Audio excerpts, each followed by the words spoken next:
Big boss హౌస్లో mega chief తప్ప మిగిలిన వాళ్ళంతా అయితే నామినేషన్స్లో ఉన్నారు. ఈ వీక్ మీరు ఎవరికి సపోర్ట్ చేస్తున్నారో, అలాగే ఎవరు ఎలిమినేట్ అవుతారనుకుంటున్నారో కూడా నాకు కమెంట్ చేయండి. ఓకే, నామినేషన్స్ గురించి ఎలిమినేషన్ గురించి పక్కన పెడితే ఇంకా టికెట్ టు ఫినాలీ రేస్ అయితే స్టార్ట్ అయిపోయింది బిగ్ బాస్ హౌస్లో.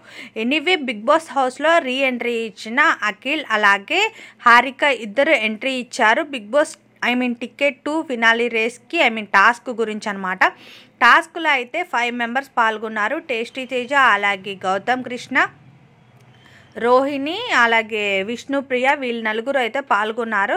వీళ్ళ నలుగురిలో కూడా విన్నింగ్ అయింది రోహిణినే. యాక్చువల్లీ ఆ డాష్ని కర్వ్ షేప్లో పెట్టాలి. టేస్టీ తేజ కూడా పాల్గొన్నారు. టేస్టీ తేజ కొంచెం ఫీల్ అయ్యారు, ఏంటంటే సపోర్టివ్ ఉండాలి అది ఇదని. అవినాష్, టేస్టీ తేజ అయితే డిస్కషన్ చేసుకున్నారు.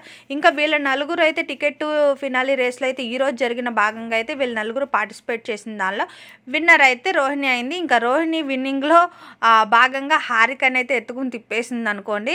ఎనీవే, ఫన్గా సాగింది. అలాగే ఫినాలీ రేస్లో ముందంజలో అయితే రోహిణి అయితే ఉంది. బట్ కానీ ఈసారి ఫినాలీ రేస్కి ఎవరు వెళ్తారో, ఎనీవే ఈ వీక్ అంతా ticket to finale race task అయితే జరుగుతుంది. ఈరోజే కాబట్టి స్టార్ట్ అయ్యింది. ఇంకా మీరైతే ఈ వీక్ ఎవరు వెళ్ళిపోతారు అనుకుంటున్నారో కూడా నాకు కమెంట్ చేయండి. ఓటింగ్ ప్రకారంగా చూసుకుంటే గౌతమ్ అయితే హైయెస్ట్ పాయింట్లో ఉన్నాడు, 30% ఓటింగ్ హైయెస్ట్లో ఉన్నాడు.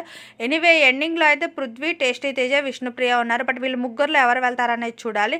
అంతేకాదు ఈ వీక్ డబుల్ ఎలిమినేషన్ ఉండదా అనేది కూడా చూడాలి. ఎనీవే, రోహిణి ఇంకా నామినేషన్స్లో అయితే గౌతమ్కి, పృథ్వీకి అయితే రచ్చ జరిగింది, చూసిందే కదా. నిఖిల్ని నామినేట్ చేస్తే పృథ్వీ అగ్రెసివ్ అయిపోతాడు ఆటోమేటిక్గా. అసలు తన అగ్రెసివ్కి అసలు రీజన్ కూడా ఉండదు. ఇంకా గ్రూపిజం కాదు అని చెప్పి నాకు సార్ ఎప్పుడైతే గౌతమ్ని పాయింట్ రేస్ చేశాడో అదే పాయింట్ని పెట్టుకుని ఇంకా గౌతమ్ని అందరూ టార్గెటెడ్గా చేసుకుని నామినేషన్స్లో పెట్టారనేది క్లారిటీ వచ్చేసింది నిన్న నామినేషన్స్లో. ఎనీవే, విన్నింగ్ క్వాలిటీస్ ఎవరెవరికి ఉన్నాయి అనుకుంటున్నారు, విన్నర్ ఎవరు అవ్వాలనుకుంటున్నారో కూడా నాకు కమెంట్ చేయండి. అంతేకాదు గ్రూపిజం ఆడే వాళ్ళకి విన్నర్ కూడా క్వాలిఫికేషన్ ఉండదు అని చెప్పి నాకు సార్ క్లారిటీ చెప్పేశారు. ఇంకా గౌతమ్ అయితే ఆ పరంగా కొంచెం డల్ అయిపోయాడు, ప్రతి ఒక్కరు గౌతమ్ని టార్గెట్ చేస్తున్నారని. ఎనీవే, ఇంకా టేస్టీ తేజ, అవినాష్ డిస్కషన్ కూడా అదే సాగింది. ఇంకా టాస్క్లో భాగంగా ఒక్క టాస్క్ అయితే ఈరోజు ఫినిష్ అయింది. మరిన్ని అప్డేట్స్ కోసం నా ఛానల్ని సబ్స్క్రైబ్ చేసుకోండి. Thank you for watching.